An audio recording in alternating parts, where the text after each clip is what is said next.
Praise the Lord. കർത്താവിൻ്റെ അതിപരിശുദ്ധമായ നാമം ഒരിക്കൽ കൂടി മഹത്വപ്പെടട്ടെ. ഇന്ന് നമ്മുടെ രാജ്യം 80ാമത്തെ സ്വാതന്ത്ര്യ ദിനം ആഘോഷിക്കുകയാണ്. കർത്താവിൻ്റെ വചനം ഞാനിങ്ങനെ വേദപുസ്തകം വായിച്ചു കൊണ്ടിരിക്കുമ്പോൾ യോഹന്നാൻ സുവിശേഷം 8-ാം അധ്യായം അതിൻ്റെ 36-ാമത്തെ വാക്യത്തിൽ ഇങ്ങനെ യോഹന്നാൻ അപ്പോസ്തലൻ പറയുന്നു, പുത്രൻ നിങ്ങൾക്ക് സ്വാതന്ത്ര്യം വരുത്തിയാൽ നിങ്ങൾ സാക്ഷാൽ സ്വതന്ത്രർ ആകും. എല്ലാ മനുഷ്യരുടെ ആഗ്രഹം സ്വാതന്ത്ര്യമാണ്. എല്ലാവരും ആഗ്രഹിക്കുന്നത് സ്വാതന്ത്ര്യമാണ്. എല്ലാവർക്കും വേണ്ടതും സ്വാതന്ത്ര്യമാണ്. ഇപ്പോൾ ഒരു കൊച്ചു കുഞ്ഞ് മുതൽ പ്രായമായവർ വരെ എല്ലാവരുടെ ആഗ്രഹം സ്വാതന്ത്ര്യമാണ്. ഒരു പുരുഷൻ്റെ ആഗ്രഹം സ്വാതന്ത്ര്യമാണ്. ഒരു സ്ത്രീയുടെ ആഗ്രഹം സ്വാതന്ത്ര്യമാണ്.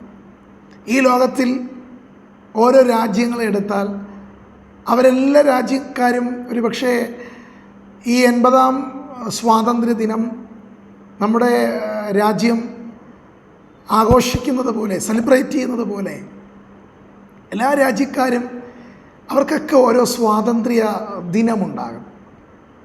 അതുപോലെ ഒരു മനുഷ്യന് അവന് ലഭിക്കാവുന്ന സാക്ഷാൽ സ്വാതന്ത്ര്യം അവന് ലഭിക്കുന്നത് യോഹന്നാൻ അപ്പോസ്തലൻ തൻ്റെ സുവിശേഷത്തിലൂടെ പറയുകയാണ്.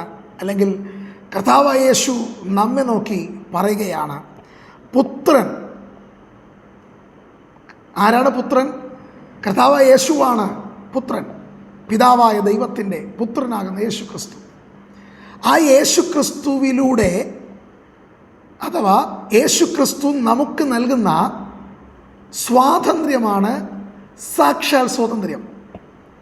അപ്പോൾ ഈ സ്വാതന്ത്ര്യം നമുക്ക് പ്രാപിക്കണമെന്ന് ആഗ്രഹമുണ്ടോ? ഈ സ്വാതന്ത്ര്യം അനുഭവിക്കണമെന്ന് ആഗ്രഹമുണ്ടോ? എങ്കിൽ ഒറ്റ വഴിയുള്ളൂ.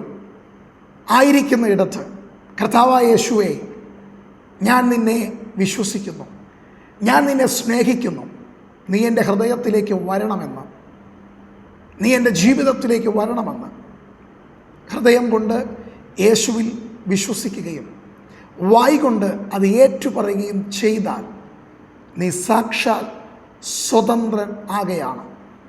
നമ്മൾ സ്വതന്ത്രരാകാൻ വേണ്ടിയാണ് യേശു കർത്താവ് ഒരു കുറ്റവാളിയെ പോലെ, ഒരു തെറ്റുകാരനെ പോലെ കാൽവറിയുടെ കുലമരത്തിൽ 2025 വർഷങ്ങൾക്ക് മുൻപ് അവൻ നമുക്ക് വേണ്ടി മരിച്ച് അടക്കപ്പെട്ട് 3-ാം നാൾ ഉയർത്തെഴുന്നേറ്റത്.